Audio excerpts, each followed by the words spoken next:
Hello बच्चों, let's read the question. Present question based है assertion and reason पर।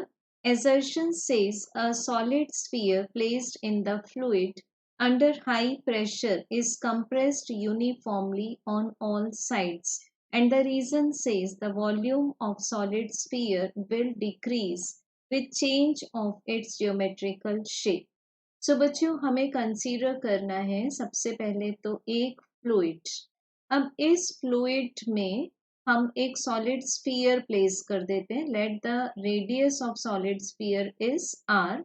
अब ये जो फ्लूइड है वो इस सॉलिड पर हाई प्रेशर एक्सर्ट करेगा as it is mentioned in the assertion.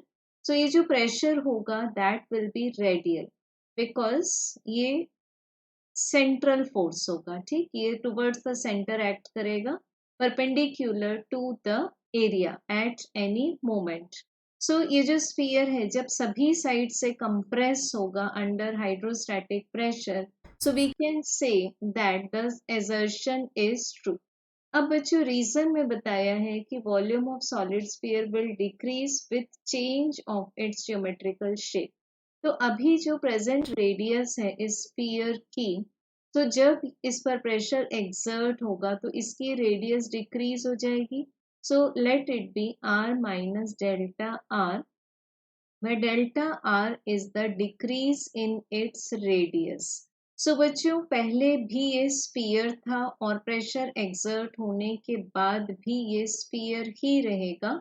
But मान लेते हैं कि पहले इसका वॉल्यूम था V1 which was 4/3 pi R cube. तो अब इसका जो रिड्यूस्ड वॉल्यूम होगा V2, this will be equals to 4/3 pi r minus del r whole bracket cube. So बच्चों, अभी भी ये स्फीयर ही रहेगा, इसमें ज्योमेट्रिकल शेप चेंज नहीं होगा। बट यहाँ रीजन में बताया हुआ है कि वॉल्यूम तो डिक्रीज होगा ही, तो ये बात तो करेक्ट है कि वॉल्यूम डिक्रीज होगा, बट ज्योमेट्रिकल शेप चेंज नहीं होगी। So we can say that the reason is false. Hence correct answer is option number 3। Thank you.